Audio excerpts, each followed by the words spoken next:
Number one is the stability of the organization. The organizational stability, the profitability, the reputation of the company is the number one in my view.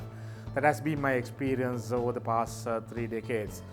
Number two would be, I can be very philosophical and say that people look for challenges, people look for that, this, all of that. But the fact remains that people need money. The reason why people work is to be able to earn their living. So it has to be the right package in return for what they give to the organization.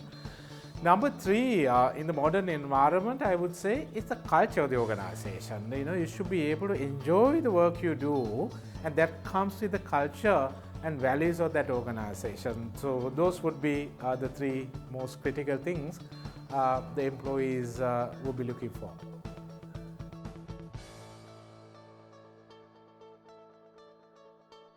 To be able to retain talent, obviously, you need to, have a plan in order to be able to recognize the performance of the good people, people who are actually performing. And the high performers would always, look for that kind of recognition. So that's important. Number two would be obviously the ability to progress down the career path within an organization. So the organizational policy in terms of succession planning and all that would play a critical role. The other thing would be obviously right performance assessment system that you need to have, where you will be able to very clearly distinguish between good performers and not so good performers. For you to be able to build a high performing organization, while you recognize the high performers, you also should have a policy of weeding out the poor people. And without being able to weed out the poor, there's no way that you can build a high performing organization.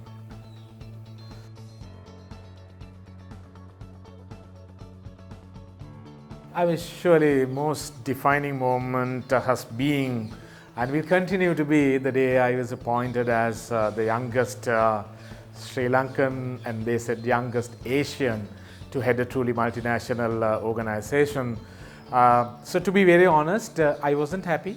It was a shock, and I didn't know for a moment how to deal with that news. So I thought I wasn't really there to be able to take on that challenge effectively and successfully. So I had more doubts than anything else. I'm just speaking my heart out. But this is what I kept on telling myself. There's something in you that you haven't discovered in you, which others have been able to discover in you. So if it is there in you, believe in you. There's some magic in you. Believe in that, go out and battle it out. You can win.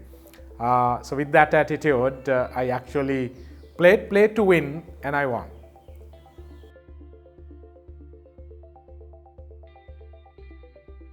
It was actually a forced change.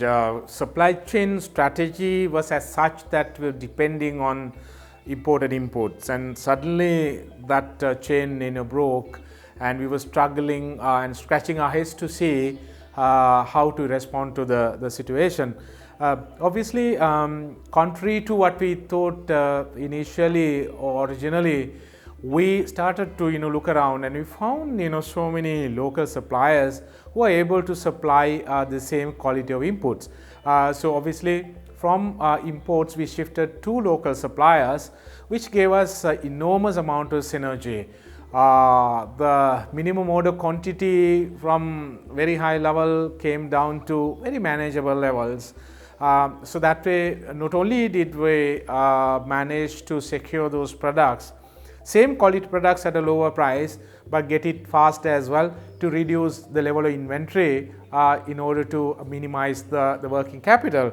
So that actually paved the way for us to maximize our profitability. So that's the biggest change that we made, which obviously paid very good dividends.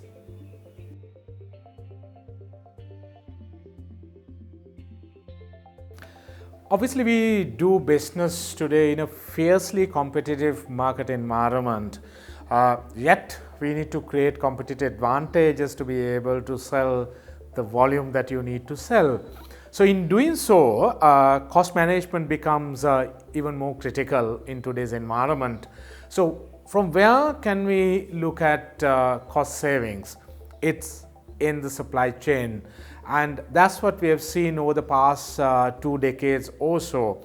Have enormous amount of experience managing supply chain and going through very aggressive transformation.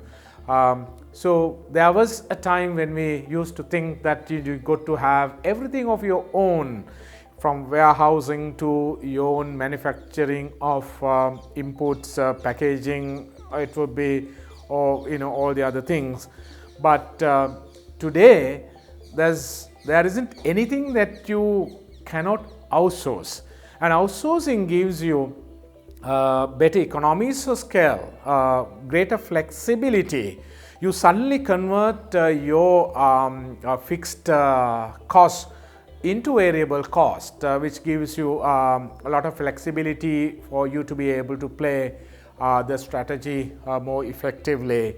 The subject itself, subject supply chain, has expanded enormously over the years, and most companies now have experts in order to manage your supply chain network, in order to find money within your operation, because consumers in this fiercely competitive market environment would refuse to pay for your own inefficiencies, for unnecessary fat. So that's where supply chain strategy comes into play. So you keep it lean and mean. You basically improve on the lead time that you need to depend on, and that way you are certainly able to maximize the returns on supply chain strategy. And with that, you are able to create greater competitive advantages out there in the market. You will surely be able to sell your products and services at a very competitive price for you to be able to keep increasing your market share and increase your revenue, which would at the end give you the bottom line that you dream for.